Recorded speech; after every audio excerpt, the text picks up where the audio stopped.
Well, we all agreed we'd start at 10:02 Eastern, and I guess it's 4:02 in the Benelux.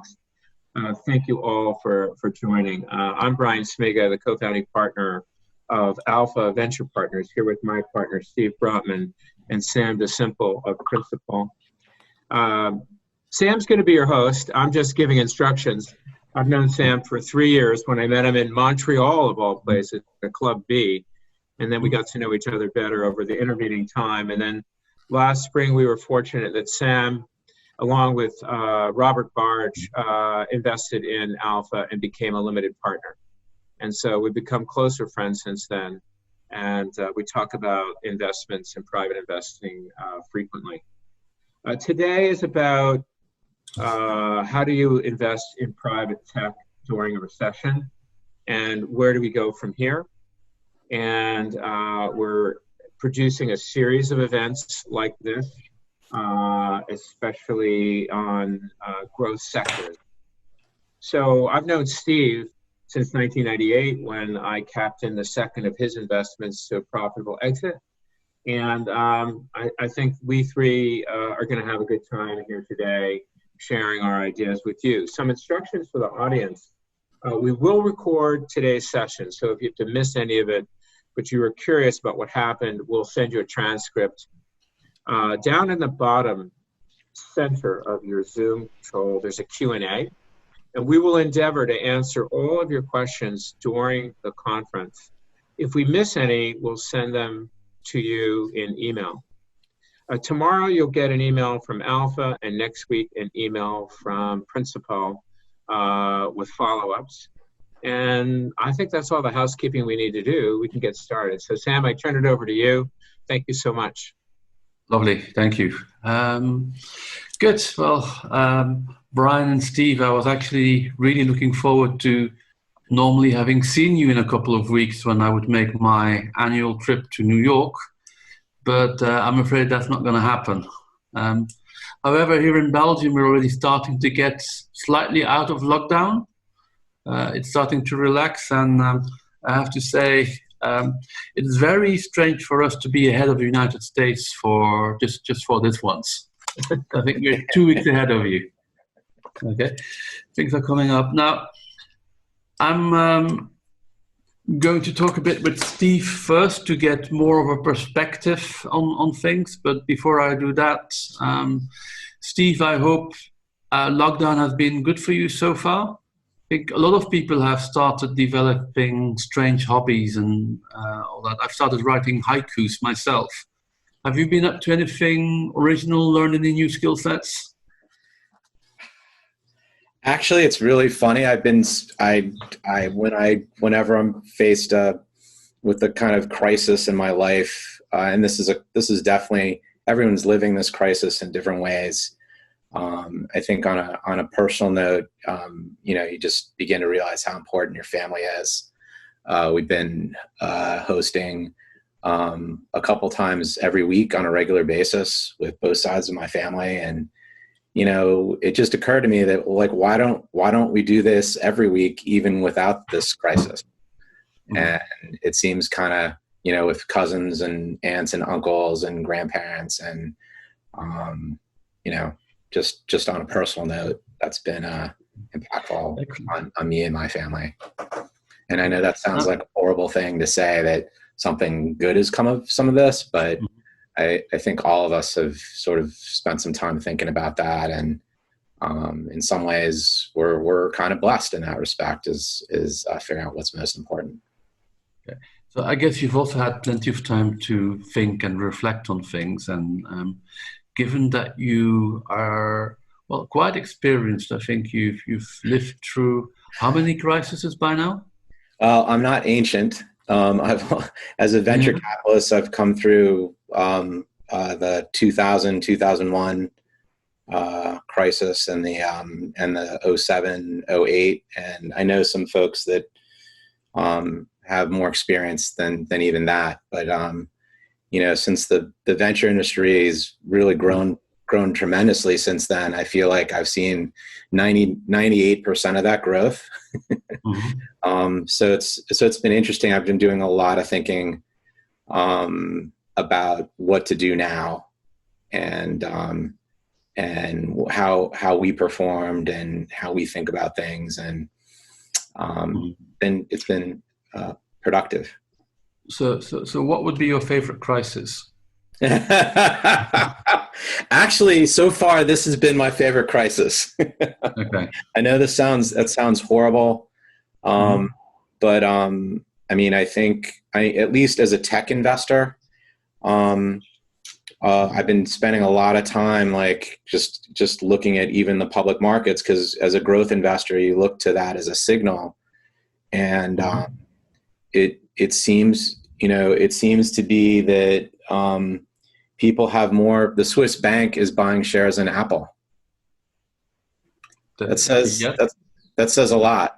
That speaks volumes about, 20 or 30 years ago, only 1% of GDP and 1% of the stock market was tech. And for someone to think that instead of Euro bonds or treasuries or gold even, maybe they should buy some shares of Apple is pretty radical. And it's something that I've lived almost my whole life saying while I was investing. And when we were talking about alpha and what's going to happen in the next recession, you had the bravery to say, you know what, I kind of agree. And Brian will get into more about sort of how we were positioning our own investments. But I spent the last. But hey, Steve, if I may, you're saying it's funny that the Swiss bank is investing in Apple, but somebody told me that you've started a short fund. You as a VC have started a short fund. What does that tell me? Well, that says a lot. I would say that's mostly in my personal account. I've invited a couple of friends to join, and it's been interesting. In March, I was up just on. I put 5% of my wealth into sort of a short trading situation. It was up substantially in March, up about 150%. It's down about 20% this month.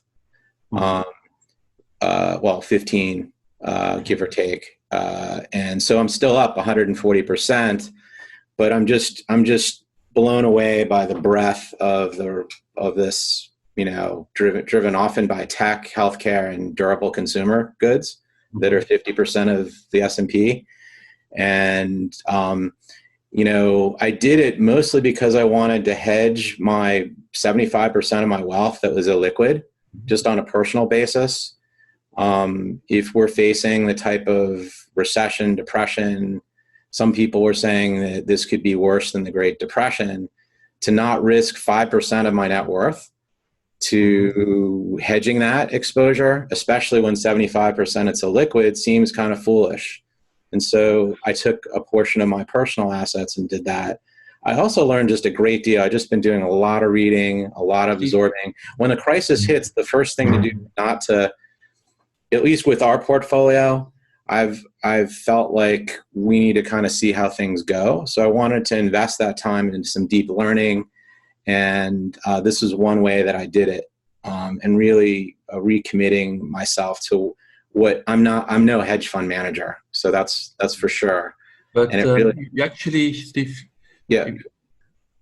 maybe if I may return to the beginning. Yeah. Go back. I'll try and be, you started off actually as a VC early stage. Correct. And what I was actually wondering, and I hope the rest of the audiences as well, is what actually happens to early stage companies in crises? You've lived through a couple. I'm sorry to go off on a tangent there. You asked me what I was doing recently, but you're right. That is, the running of a small portfolio has been sort of a personal hobby, if you will, and that is kind of weird. But you're right. I've on the early stage side, you and I have talked about this, and part of the reason I started Alpha in 2013 with Brian was because I felt that I went through 2 recessions, and I was not about to go and seeing early stage companies perish that are perfectly good just because of financial risk. And I just didn't want to go through another recession with other people's money and my own money. I started Alpha because this is what I wanted to do with my own resources. Sure. And as you and I talked about it, I said, listen, I don't want to do that again. I don't want to see 80-90% of my portfolio wipe out and have to tell investors, by the way, it's going to be another 5 or 10 years before this early stage company becomes big.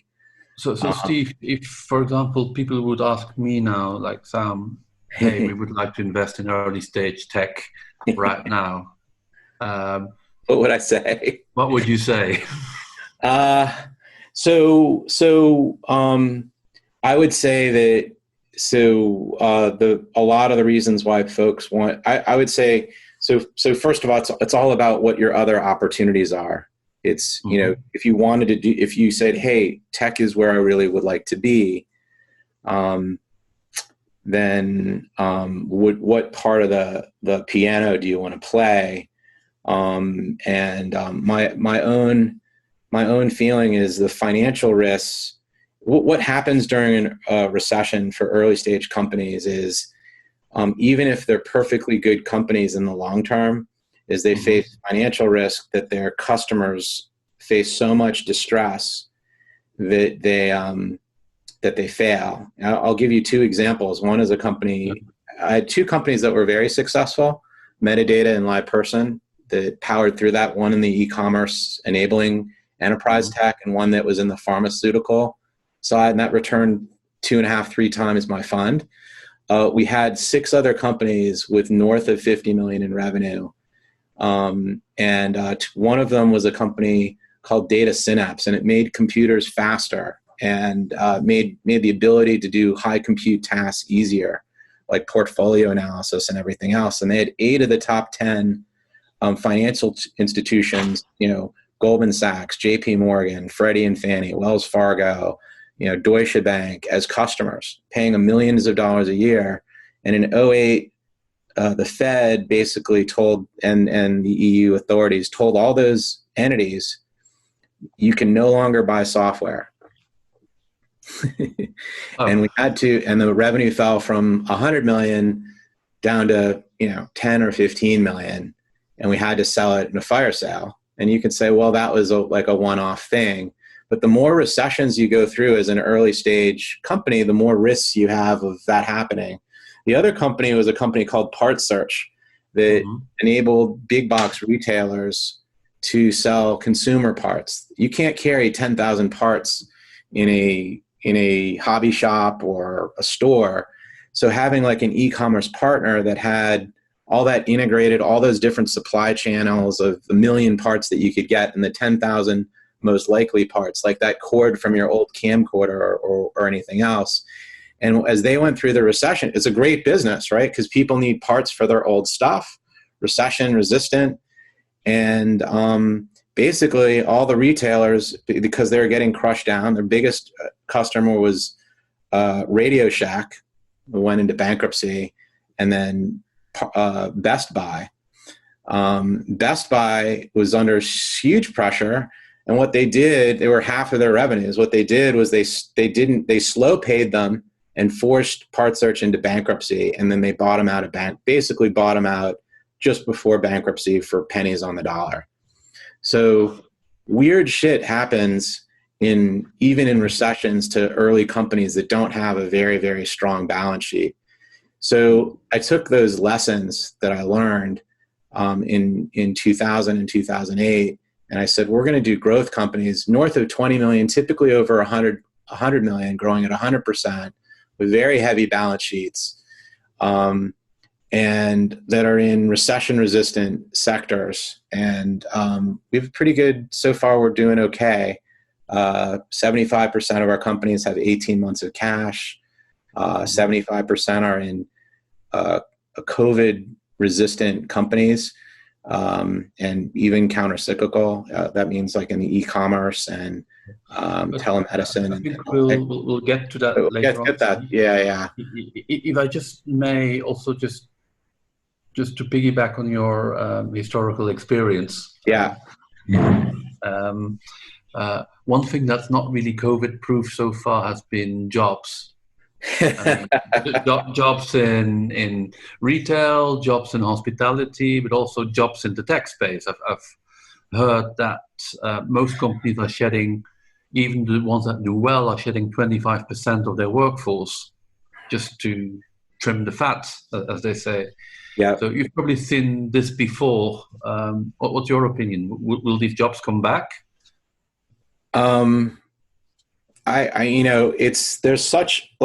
There's such a divergence of, I mean, when you literally have 60, 70, 80% of the S&P not reporting. If you think, Apple doesn't know what they're going to do this quarter and doesn't want to give guidance for the rest of the year, what do you think, smaller companies are thinking? I think they are going to come back, and, so long as they survive, so long as they have the financial footprint, the balance sheet and the backers.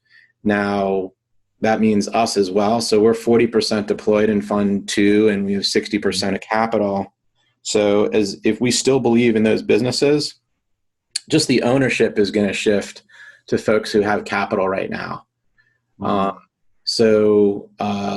think, valuations are going to moderate, but companies that are resilient are going to show some pretty dynamic growth. I think on the jobs front, you're right. I think people are going to get smarter. They're going to upgrade their teams. They're going to take this as an opportunity to add on engineering staff that they couldn't afford or couldn't get before. If you look out, if you look out 5 years or 10 years, are people going to buy more Apple computer products or phones or less 5 years from now? Are people going to buy more Teslas 5 years from now or more 5 years from now? So I think with almost all those tech companies, is if they have solved a real need in the market, the key determining factor is how much balance sheet do they have? Do they have enough runway to make it through? And how fortified are their investors? That's what I would look to, and that's why early stage. I think there's a role for early stage at this juncture, because it's really deep tech, but you have to think about it as if the people around the table are the only funders of that business. So if a bunch of angels get together and put $1 million or $2 million into a business, the idea was, well, in a year or two, they're going to get venture backers. There's not that guarantee right now that in a year or two. And the problem is, we had one company in the 01, 02 recession that grew to 100 million in revenue, 80 million, 100 million in revenue, 80 to 100 million, in valuation. This is in the advertising networking space, and it was growing still rapidly. And the last round was 3 million on a 3 million pre with a 5x liquidation preference. And the company was doing 20 million a year in revenue and close to profitability. And so the problem is, for early stage companies, is if the later stage companies are going for 3 million, what's a seed stage company? At that point in 02, what's the valuation of an early stage company? So that's the issue that early stage companies are going to face if they don't catch fire right away, is that there's going to be other older companies. The compression of the later stage valuations is going to come to haunt, and it can get down to the point where it's so harsh that if you wanted to, it doesn't make sense for an investor to invest in an early stage company when you can get a much more mature company for the same price. Okay. But that means you'll be in a quite comfortable position in the coming years, I would think. Yeah, and that's why we're to Brian. I think was going to give me an overview of the portfolio. So, hey, Brian, I think you're still on mute. And getting back to you, Brian. By the way, so I started writing haikus. Steve opened up a short fund. What's your new hobby during confinement? Oh, for me? Right? Yeah, for sure. you. Me. Well, I've doubled down in gardening, paddling my ocean kayak, and spending time with my 14-year-old, who is turning out to be quite the engineer. So we're building all kinds of gear and writing all kinds of software at home. That's what I've been doing. That's great. So that aside, I think one of the purposes of this call is to see how Alpha's portfolio is holding up. I think you have a couple of companies that were in a problematic spot, like Lime and all the ones that were in transport. And the other ones were more in healthcare. The ones in e-commerce are doing fine. Is that a correct simplification? Yeah, it is. We feel very, very lucky, right? Because first of all, we don't have a lot of early stage babies to try to problem solve for. Alpha is built to invest in companies that are growing at a 50% CAGR over multiple years, and that's all we invest in. And these companies can attract strong capital syndicates. And as Steve pointed out, we have the 7C criteria, one of which is counter-cyclical. And so while looking for recession-resistant companies, it was really impossible to predict COVID. So we have a few transportation companies that are hard hit, like Lime and GetAround. But at the same time, when you look at the capital deployed by Alpha into its current portfolio of 14 active companies, 75% is in companies that are growing on plan in 2020 and or are getting a slight tailwind from the COVID crisis. And this may interest the audience. What sectors are they in? So they're in telemedicine and health service delivery, companies like Doctor on Demand and Row Health. They're in what we call essential e-commerce, companies like Coupang, which is the Amazon of South Korea, and Wish and GoPuff.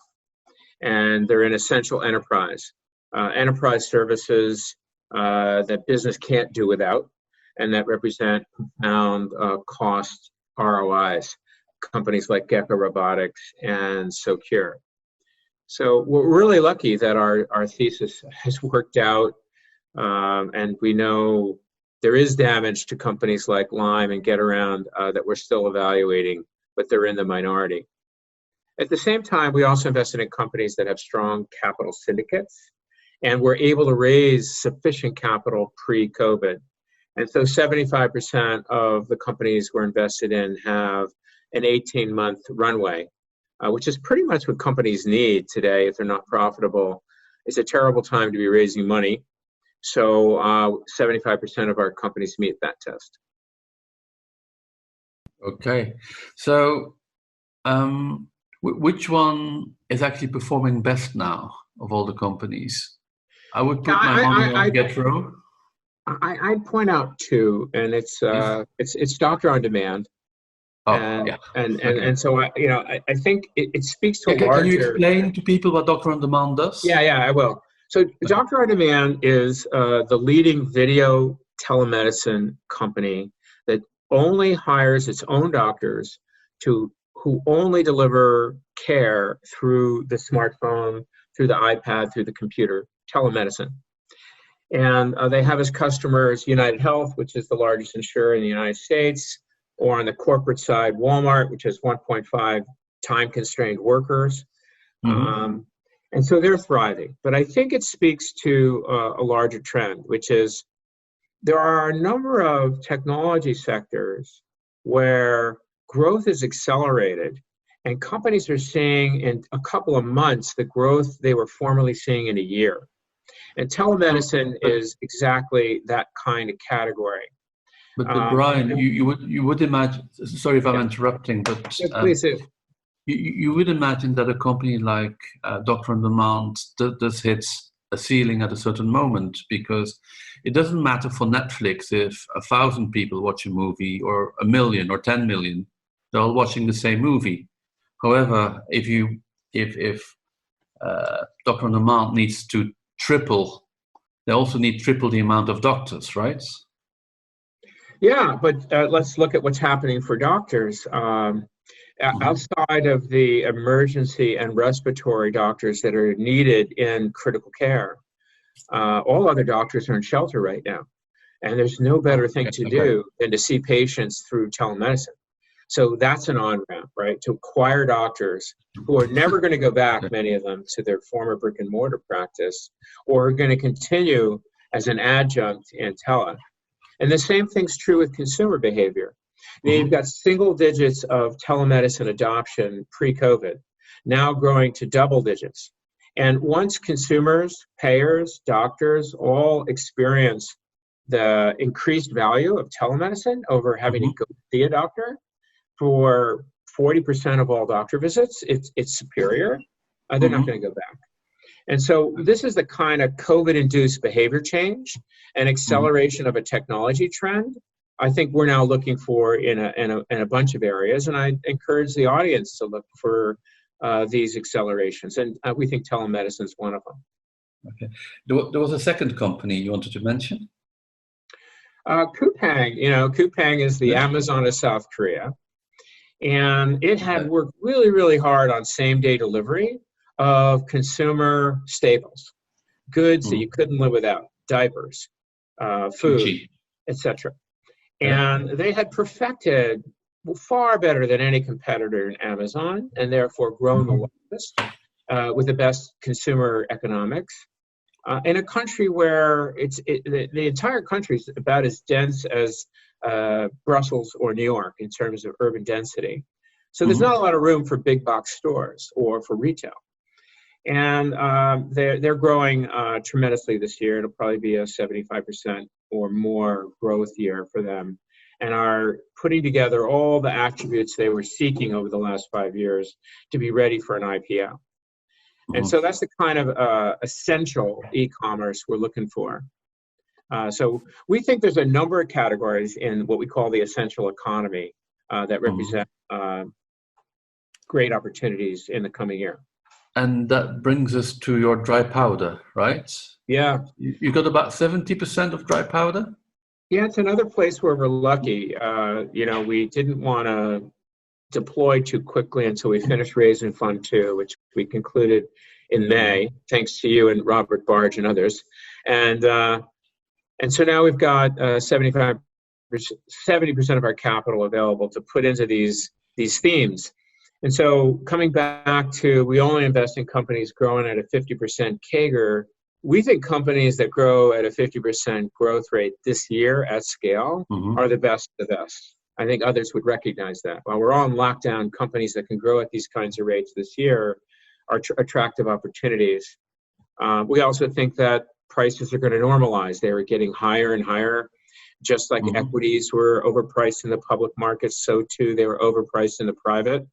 We're going to see price normalization. So we'll be able to invest in select sectors, in companies that are growing in 2020, 2021, despite this entrenched recession we're going to face at attractive prices. We're feeling pretty good.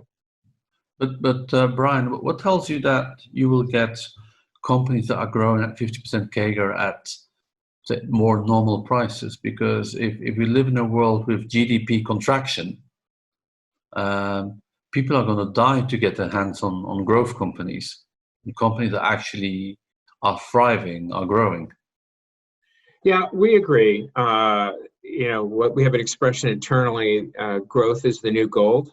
We even look at what's happened in the public market, and the NASDAQ and the largest companies and the S&P and the NASDAQ have come back strongest because they represent annual growth in this environment. So you're right, there's going to be a premium paid for companies that are growing this year at these kinds of rates. But we think as prices overall come down, we're not going to be overpaying. And we also believe that if you're trying to get a return in the 2021 timeframe for a harvest period of 23, 24, as we are, we're going to be able to invest in companies that continue at a 50% growth rate and are going to expand enterprise value at that pace. So I don't think these companies are going to be cheap, but I don't think we're going to see the 20x SaaS companies we saw 6 months ago either. Okay, so which would be your favorite sector to double down on, or? Yeah, we don't know yet, but I can tell you where the suspected gold mines are. Okay. Telemedicine and health service delivery is clearly one of them. And we put all these sectors under what we call the essential economy. So what can consumers and businesses not live without? Yeah. Second would be education and the reskilling of workers, because there's going to be a tremendous sea change in employment and in the skills needed for the next gen of employment. There's going to be a tremendous sea change in the way education is delivered, all the way from K through 12, but most particularly for adults. There's going to be an appetite for adults to reskill and to learn. So ed tech has suddenly become a hot sector. Essential enterprise would include everything from security to cloud services that dramatically enable remote and distributed work and distributed services without having to go into the office, and protect and secure that work. Other things like cybersecurity, robotic inspection, robotics, automation, being able to do the same work with fewer workers. All of these themes, I think, are going to play in the essential enterprise. Yeah. And so besides, and then and then essential e-commerce. So companies that are delivering consumer staples in a superior way, at a superior price point. These are four sectors we're looking at. But so, for example, would you qualify Wish as a company that delivers essentials to people? I think Wish is in a good position to steer, using its analytics, the low-cost manufacturing base that's making its products towards things consumers must have. So they're increasing their mix towards apparel. So if you've got to outfit your kids at the lowest possible prices with underwear and socks and fun things to wear, I think Wish is a great service.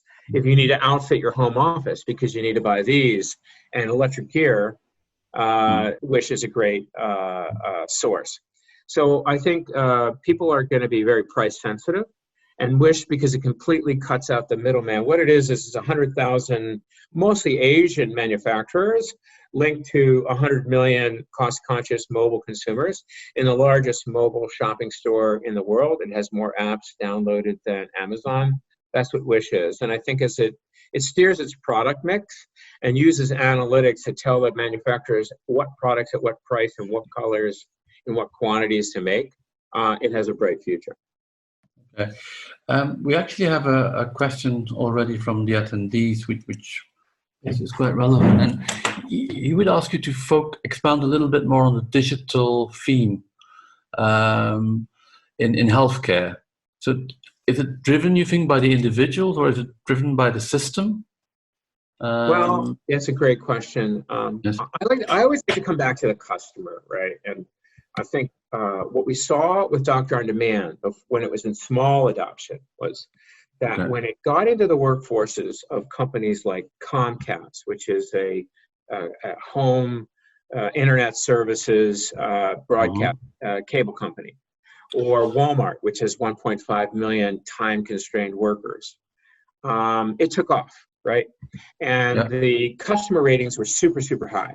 So I like to start with a customer. You picture the Walmart worker who's raising their kids, working 2 jobs. The amount of time they can save getting their kids seen by the doctor using Doctor on Demand, I think, is a big part of the equation. Then we go to Walmart itself. So it begins to see that not only is the Walmart customer happier, but absenteeism goes way down. Reliability of shift goes down. Employee attitude goes way up. So there's benefits for Walmart. And then it looks at its healthcare bill, right? And United is the main provider of insurance for Walmart. And now they see that there's a cost reduction because they've eliminated ER visits and critical care visits dramatically through telemedicine. And so now everybody's winning. The Walmart employee, Walmart, the corporation, and even United Healthcare is becoming more profitable because it's squeezing cost out of the equation. Okay. Now, Before we go on to your future prospects of Alpha, and probably when you will next be in the market to raise more money, I guess some of the existing investors are probably quite anxious to get your opinion on exits. I suppose everything is frozen right now. Do you see the IPO market recovering one of these days? Because I remember I'm also not as ancient as Steve, all due respect, but I do remember in 2008, 2009, companies like Open Table coming to the markets. Yeah. So actually Metadata was one of our older portfolio companies that was founded in 01, 02. It was in the pharmaceutical software space, and it, to our chagrin, it went public in, it went public in 09, and during the, at 8 times cash flow. So, that was when the market had already cratered, 50%, or more.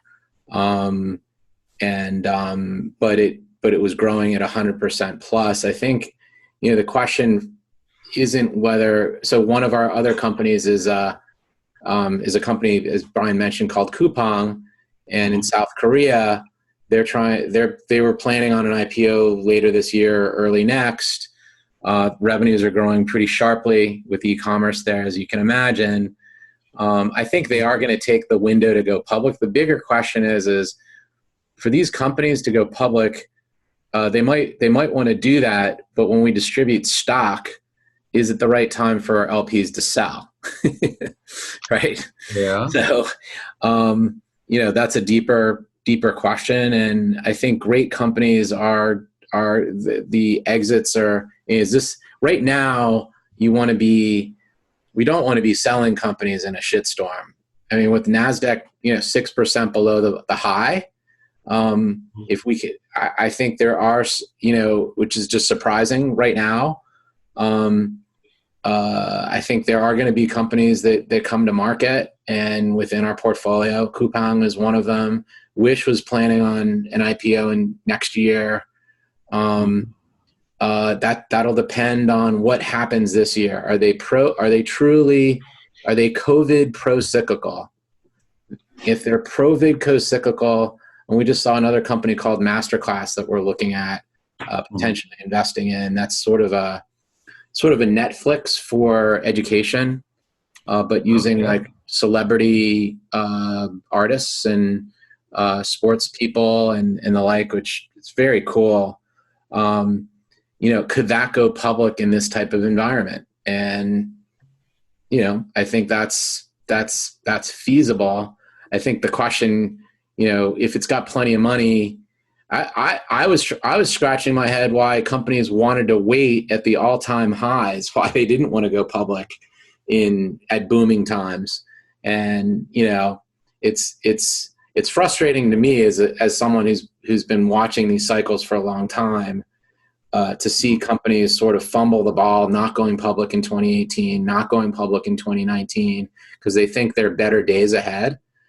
That's when when you think there are better days ahead, that's a great time to exit. But when in some ways, that's for the public markets. Correct. So there, for example, you see a Coupang, maybe a Wish exiting.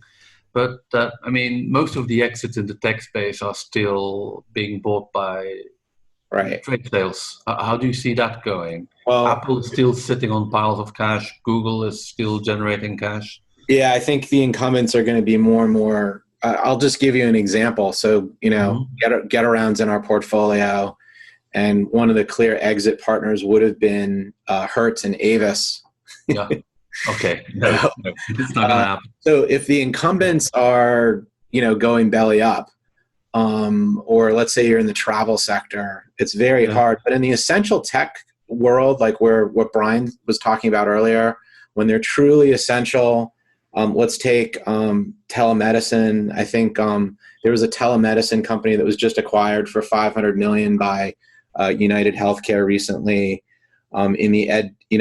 So if the incumbents and if the trade sale partners in that sector are healthy, then we're going to continue to see exits. I think, we've been tracking stuff in the insurance sector and the fintech world, and companies like Chime, that are new banks, if you will, that continue to grow and accrete share. Is now a good time for JP Morgan, maybe not to acquire Chime for $20 billion, but to acquire their number 2 player, like Dave.com, right?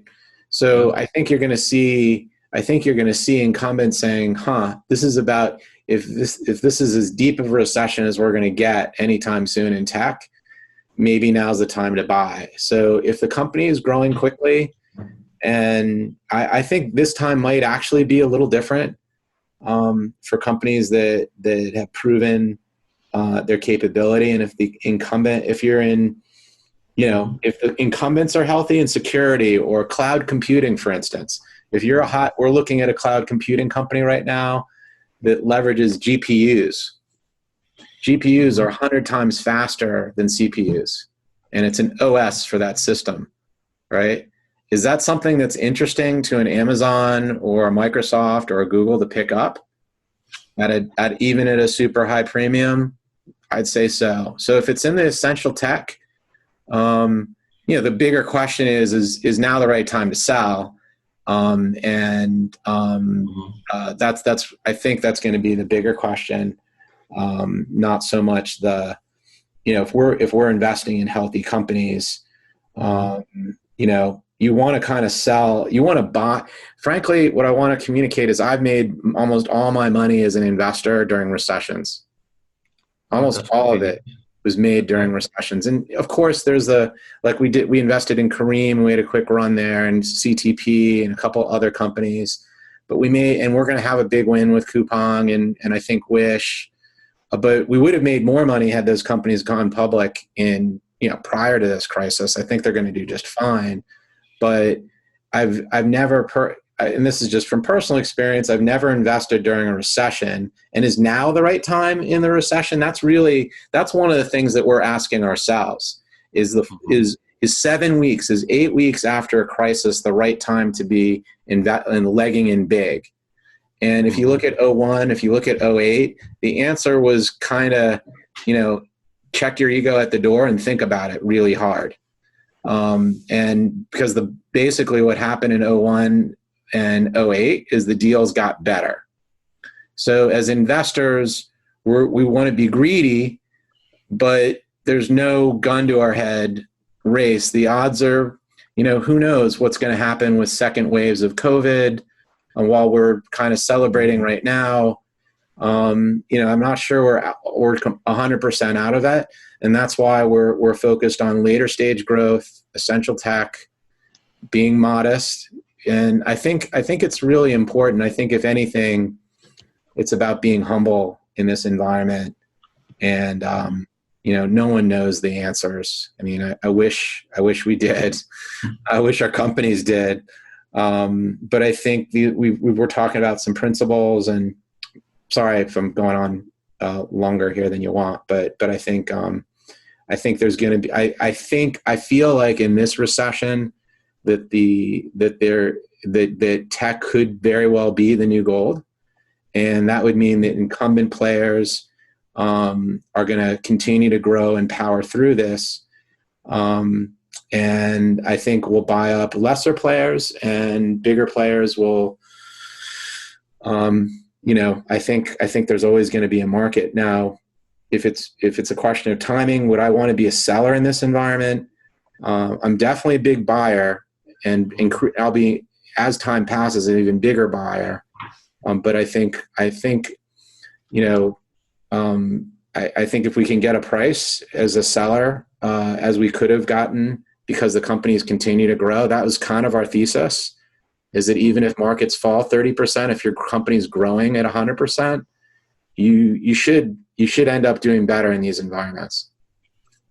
So, but still, you are thinking about buying, because I've heard a rumor you're going to raise more funds before the end of 2020. Maybe Brian, you want to comment on that? Yeah, sure. And then we have a few audience questions we haven't gotten to. Yes. Yeah, so coming back to what we're evaluating today and how we evaluate it. I don't know if the audience has this picture in their heads. Alpha acts as a growth opportunity fund for about 500 early stage funds. And that's how we get into deals that only are growing at 50% per year and will continue to do so even in this year.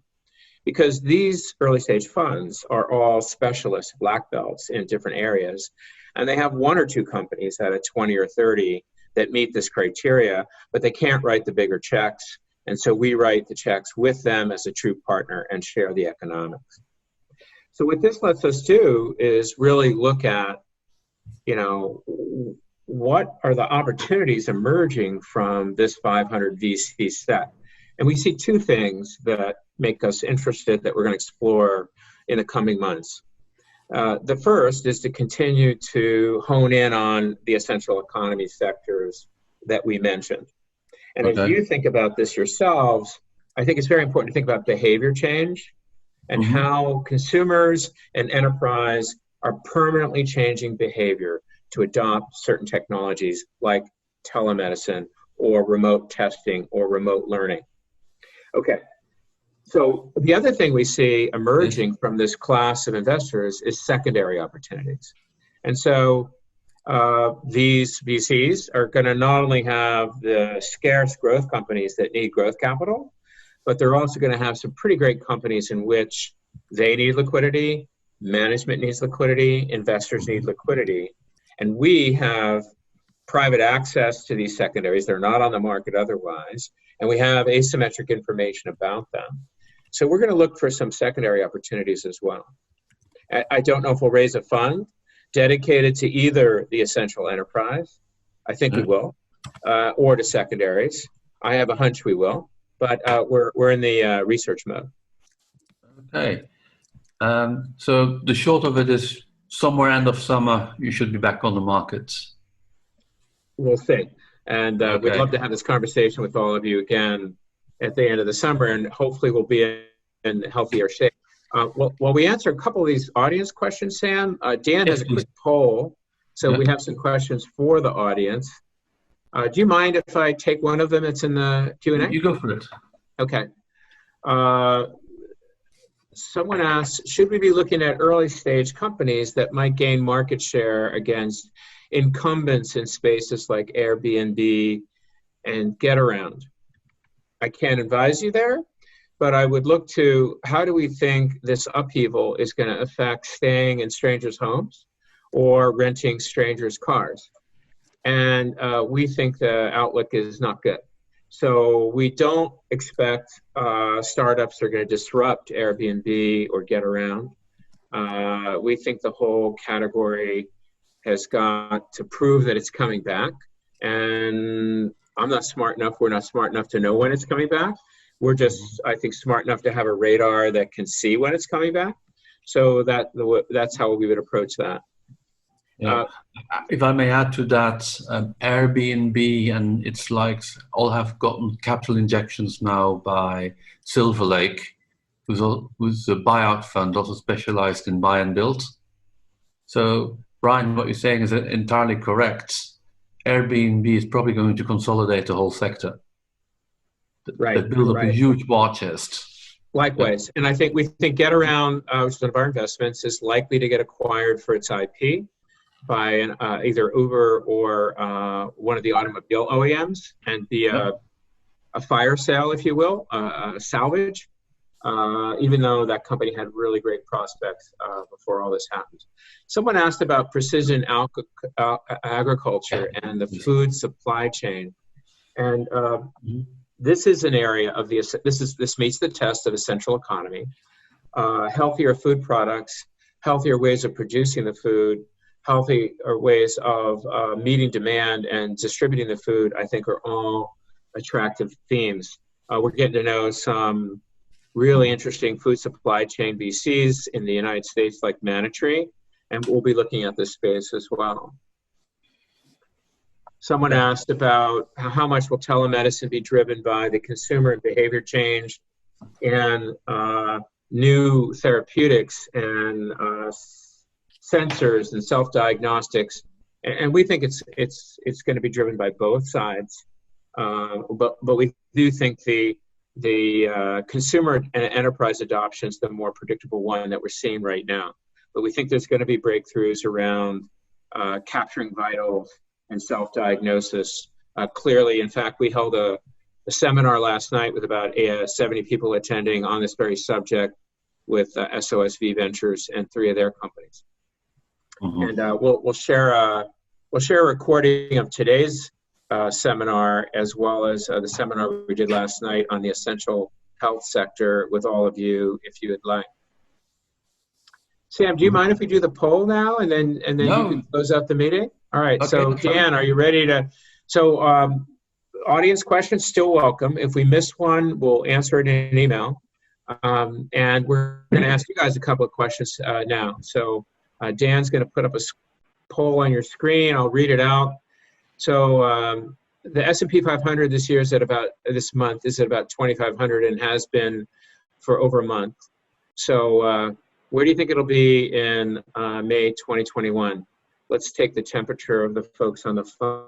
All you have to do is click one of these radio buttons on where you think the S&P 500 will be in exactly a year from today, and hit submit.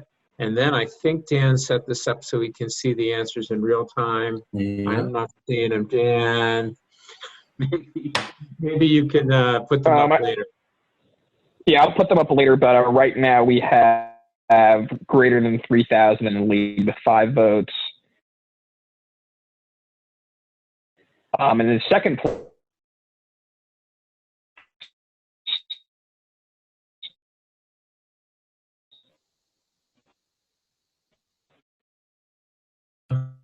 Okay.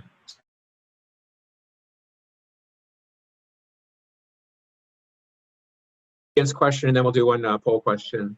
Or Sam, did you see any Maybe up it's that the you group feel? to see if you would consider investing in hardware companies.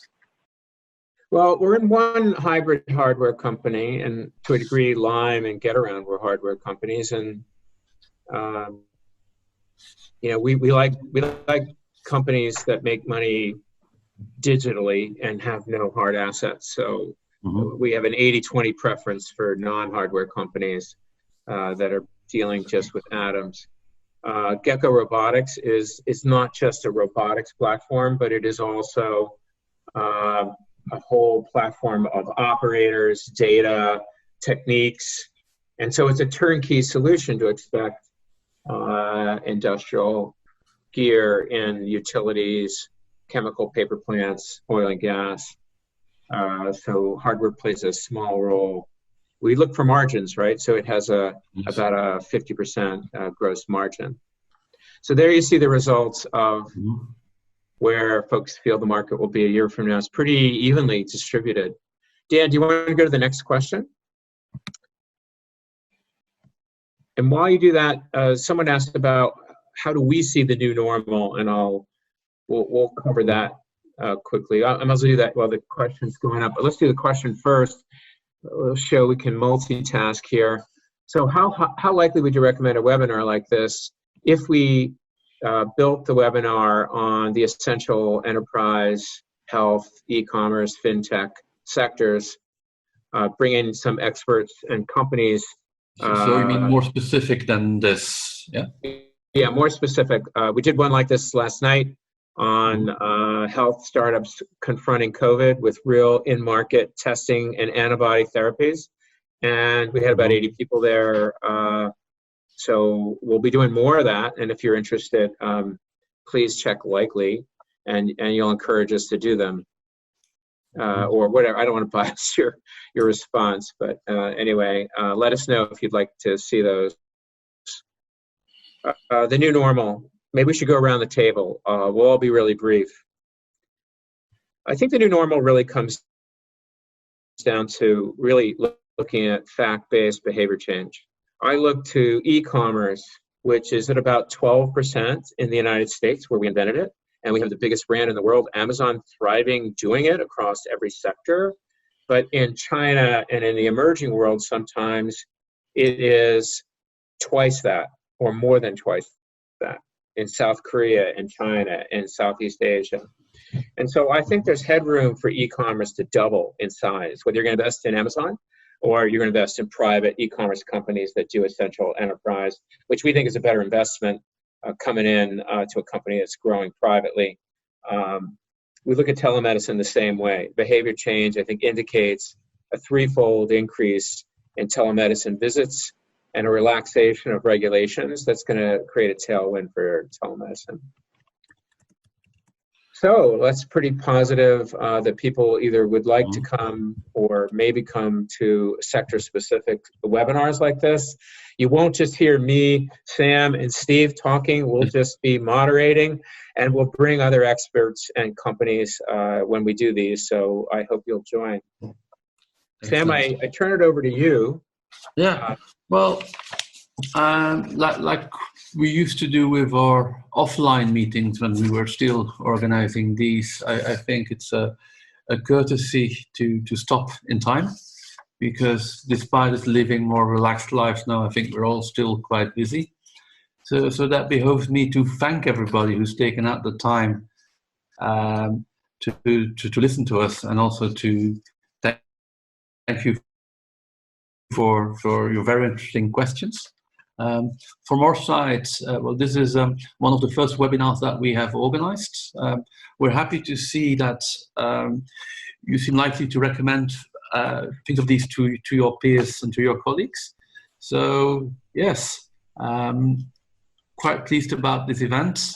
Thank you to Alpha for making this happen. And Brian, maybe do you want to say famous last words for this one? Well, I'll just say, as a follow-up, we'll follow up tomorrow and let you know about the recording of this and how you might follow up with us and answer any questions that you have. We are dedicated to answering your questions, and Sam will follow up likewise next week. And I want to thank everybody. I want to thank Sam and Robert Barge for helping put this together. Thanks everyone for coming and for your participation. Okay, and just one last thing, a household thing. We've sent out a survey recently, and we've gathered about 50 answers so far from family offices. We'll send it around again later on. It would be great if you could get to 100 to give us a meaningful insight in how family offices are positioning themselves at this crisis. So thanks for that. And I'd say good apéro for the people in Europe. Good day of work for the people in the States. Many thanks, and talk later. Be well. Great work. Bye.